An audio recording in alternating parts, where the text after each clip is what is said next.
అండి, అందరూ ఎలా ఉన్నారు? బాగున్నారా? నేను కూడా చాలా బాగున్నాను. ఈరోజు వచ్చేసి ఇంకో మంచి వీడియోతో మీ ముందుకైతే వచ్చేసాను అనమాట. మన ఛానల్ ఎవరైనా ఫస్ట్ టైం చూస్తున్నట్లయితే లైక్ చేయండి, షేర్ చేయండి, సబ్స్క్రైబ్ చేసుకోండి. సో చాలామంది హౌస్ వైఫ్స్ ఇంట్లోనే ఉంటాము, మేమేం సంపాదించలేము, ఇంతే మా లైఫ్ అని చాలా డిప్రెషన్లో ఉంటారు కదా. సో అలాంటి వాళ్ళకి ఈ వీడియో చాలా బాగా యూజ్ అవుతుంది. మీరు ఫ్రెండ్స్లో ఎవరైనా ఇలా ఉంటే వాళ్ళకి ఈ వీడియో షేర్ చేయండి. సో వీడియోలోకి అయితే వెళ్ళిపోదాం. హౌస్ వైఫ్స్ అంటే అంత తక్కువ, నా హౌస్ వైఫ్స్కి ఎందుకు అంత తక్కువ అంటే శాలరీ రాదు కాబట్టి, వాళ్ళు చేసే కష్టానికి వాళ్ళకి ఎటువంటి ఒక్క రూపాయి కూడా రాదు. సో అందుకని చెప్పి హౌస్ వైఫ్స్ అనేది తక్కువ చూపు చాలామందికి. ప్రతి ఒక్క ఇంట్లో ఒక హౌస్ వైఫ్ లేకపోతే వాళ్ళ పరిస్థితి ఏంటో ఒకసారి ఆలోచించుకోండి. ఆ తర్వాతనే హౌస్ వైఫ్ని చులకనగా చూడండి. లేదంటే మీ లైఫ్ ఎలా ఉంటుంది, హౌస్ వైఫ్స్ లేకుండా మీ లైఫ్ ఒక గంట ఊహించుకోండి చూద్దాం. సో మీరు చాలా నష్టపోతారు. సో అందుకని చెప్పి ఓన్లీ కుకింగ్, వాషింగ్ చేస్తారు, క్లీనింగ్ ఒకటే వచ్చు, వాళ్ళకి ఇంకేం రాదు అని చాలామంది హౌస్ వైఫ్స్ని డిమోటివేట్ చేస్తూ ఉంటారు. అలాగని హౌస్ వైఫ్స్ కూడా డిమోటివేట్ అవుతూ ఉంటారనమాట. మనకి ఏ రాదు, సో ఇంతే మన లైఫ్, ఇక్కడికే ఆగిపోతుందేమో అని చెప్పి. సో చాలామంది హౌస్ వైఫ్స్, నేను చూసిన ప్రతి ఒక్క హౌస్ వైఫ్స్ ఇదే చెప్తారనమాట. నాకంటూ ఇండిపెండెంట్గా ఉండలేకపోతున్నాను, ఏం చేయాలి, లైఫ్లో ఏదో ఒకటి సాధించాలి, ఇంట్లో ఖాళీగా ఉండకూడదు, చదివిన చదువుకి ఒక వాల్యూ అనేది ఉండాలి అని చాలామంది అనుకుంటూ ఉంటారు. డిగ్రీ, ఎంబీఏ, ఎంసీఏ, పీజీ ఇలా చేసిన ప్రతి ఒక్క హౌస్ వైఫ్కి ఉంటుందన్నమాట. సో ఇంటర్ చదివిన వాళ్ళకు కూడా ఉంటుందండి, మళ్ళీ కామెంట్ చేయొద్దు సో మేమేం తక్కువ అని చెప్పి. 10th, ఇంటర్ ఇలా ఏ ఒక్కరైనా హౌస్ వైఫ్ చదవని వాళ్ళు కూడా అనుకుంటూ ఉంటారు, ఏదో ఒక రకంగా సంపాదించాలి, ఇంటికి ₹1 ఇవ్వాలి, మనకి ₹1 పెట్టుకోవాలి అని చెప్పి. సో అలాంటి వాళ్ళు సెల్ఫ్ డిమోటివేట్ అవ్వకుండా ఏదో ఒక రకంగా పుష్ చేసుకోండి. మీకేమొచ్చు, మీ నాలెడ్జ్ ఏంటి, మీరు ఎందులో మీకు ఎక్కువ నాలెడ్జ్ ఉంది అనేది ఒకసారి ఆలోచించుకోండి. సో చదువు ఉన్న వాళ్ళు కాకుండా చదువు లేని వాళ్ళు కూడా ప్రతి ఒక్క బిజినెస్లో అయితే ఇప్పుడు ఉన్నారు. సో చదువుతో సంబంధం అయితే లేదండి. సో చదవలేదని ఒకే చోట ఉండకుండా ఆలోచించండి, మీలో ఏముంది, మీకు ఏమొచ్చు, మీ స్ట్రెంగ్త్ ఏంటి, మీ వీక్నెస్ ఏంటి అనేది తెలుసుకోండి. దాని మీద వర్క్ చేయండి. మీకు ఏదైనా ఒక స్ట్రెంగ్త్ ఉందంటే దాని మీద వెళ్ళండి. సో కొన్ని సజెషన్స్ అయితే నేను ఇక్కడ ఇచ్చాను, సో మీకు నచ్చితే తీసుకోండి, ఓకేనా. సో హౌస్ వైఫ్స్ చేసే పనులు, హౌస్ వైఫ్స్ ఇంట్లోనే ఉంటూ ఎక్కడికి బయటికి వెళ్ళకుండా ఎలాంటివి చెయ్యొచ్చు అంటే, ఫస్ట్ డే కేర్ పెట్టుకోవచ్చు, మంచి మనీ అయితే వస్తుంది. సో సిటీలో ఉన్నారు అంటే డే కేర్ అనేది చాలా బాగా యూజ్ అవుతుంది అనమాట. సో పిల్లలు తీసుకొచ్చి వదిలేసిపోతారు, మనమే చూసుకోవచ్చు వాళ్ళు వచ్చేంత వరకు, దానికి కొంత పే చేస్తారు మనకి.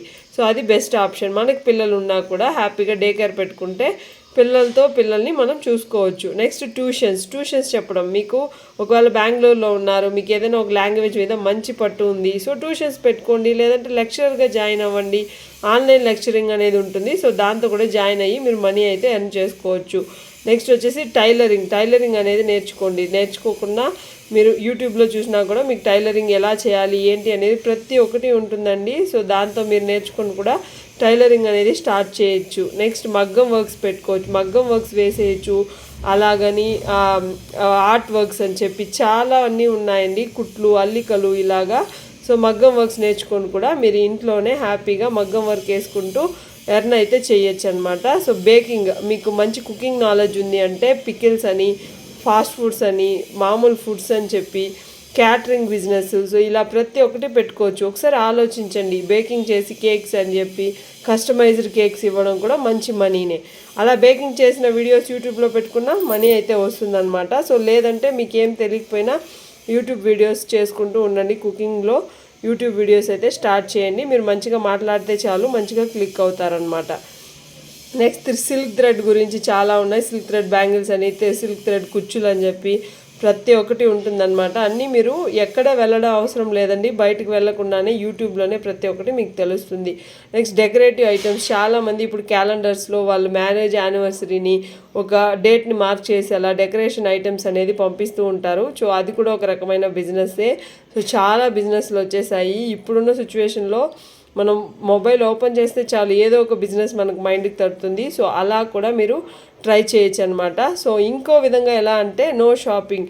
మీరు సంపాదించకపోతే మీరు ఖర్చు చేసే ఇది మీకు లేదని మీరు అనుకోండి, ఇది కూడా మీకు సేవ్ అవుతుంది, ఆ మనీ కూడా మీరు సేవ్ చేసినట్టే. కొంతమంది సంపాదించరు కానీ వేళ్ళు ఖర్చు పెట్టేస్తూ ఉంటారు. సో అలా కాకుండా నేను సంపాదించలేదు కాబట్టి నాకైతే నో షాపింగ్ అనే ఒక థియరీ అనేది పెట్టుకోండి, సేవ్ అవుతుంది మనీ. సో మీరు చేయకూడదని నేను చెప్పట్లేదండి. సో కొన్ని రోజులు సేవ్ చేయాలి అనేది ఉంటే మీ మైండ్లో ఇలా నో షాపింగ్ పెట్టుకోండి. నో వాన్స్ మీద పని చేయకండి, ఓన్లీ నీడ్స్ మీదనే ఉండండి. వాన్స్ అనేది మనకి ఎప్పటికీ సంతోషాన్ని ఇవ్వదండి. మన నీడ్స్ అయిన తర్వాత కొంచెం మనీ తీసి పెట్టుకుంటే రేపు ఫ్యూచర్లో పిల్లలకు కానీ ఫ్యామిలీ మెంబర్స్కి కానీ యూజ్ అవుతుంది. సో అలాగా వాన్స్, సినిమాలని, షాపింగ్లని, షికార్లని వెళ్ళకుండా మనీ అయితే సేవ్ చేసుకోండి. సో లేదు మాకు లిమిట్ మనీ ఉంది, మేము ఎంజాయ్ చేస్తాం, మాకు లైఫ్లో సరిపోలేనంత మనీ ఉందంటే ఓకే, మీరు ఎంజాయ్ చేసేదానికి అర్హులని చెప్పి అనుకోవచ్చు. సో అలాగ మీకు మనీ ఎలాంటి కొరత లేదంటే హ్యాపీగా మీరు ఎంజాయ్ చేయొచ్చు అనమాట. పిల్లలు ఉన్నారు, వాళ్ళకి ఏదైనా ఫ్యూచర్కి ఎత్తి పెట్టాలంటే మీరు వాన్స్ని తగ్గించుకుంటేనే మంచిది. నెక్స్ట్ హుండీ సేవింగ్స్, కాయిన్ సేవింగ్స్. ఇలా హుండీ సేవింగ్స్, కాయిన్ సేవింగ్స్ చేయడం వల్ల మనకు మనీ అనేది ఎంత సేవ్ చేస్తున్నాము, ఇంతకీ మన దగ్గర ఎంత మనీ ఉంది ఏంటి అనేది తెలుస్తుంది. నెక్స్ట్ వచ్చేసి క్లోతింగ్ బిజినెస్ కూడా పెట్టుకోవచ్చండి. సో చాలామంది క్లోతింగ్ బిజినెస్ కూడా ఆన్లైన్లో చేస్తూ ఉంటారు. సో అలా క్లోతింగ్ బిజినెస్ పెట్టుకోండి. మీకు దేని మీద నాలెడ్జ్ ఉందో దాని మీద అయితే వర్క్ చేయండి. సో మీ లైఫ్ అనేది చేంజ్ అవుతుంది. ట్రస్ట్ మీ, ఒకసారి నేను చెప్పినట్టు చేసి చూడండి, మీ లైఫ్ ఏదో ఒక చిన్న మార్పు అయితే ఉంటుందన్నమాట. సో ఎప్పుడు కానీ ఎవరిని తక్కువ చేసుకోవద్దు, ఎందుకంటే మీకున్న క్యాపబిలిటీస్ మీకే తెలుస్తుంది, ఇంకొకరు వచ్చి మీకు చెప్పరనమాట. సో ఇప్పుడున్న సిచ్యువేషన్లో ఒకరు ఎదుగుతున్నారు అంటే ఇంకొకరు అస్సలు ఓర్వలేరు. సో అలాంటి వాళ్ళని వదిలేసి ఎవరో ఏమో అనుకుంటున్నారు అని చెప్పి మీ లైఫ్ని మీరు స్టాప్ చేసేయద్దు. ఏదో ఒక రకంగా ట్రై చేయండి, పుష్ ఇవ్వండి, మీరు కన్ఫామ్గా మీరైతే సక్సెస్ అయితే పొందుతారు. సో ఈ వీడియో మీకు ఎలా అనిపించింది? ఇది నేను మోస్ట్లీ హౌస్ వైఫ్స్ గురించే చేశానండి. సో మీలో ఒకరికి యూజ్ అయినా నేను చాలా హ్యాపీ. ఇంతవరకు చూస్తున్నారంటే మన ఛానల్ మీకు నచ్చుతుంది అనే అర్థం. ఫాలో అవుతూ ఉండండి. Take care, bye.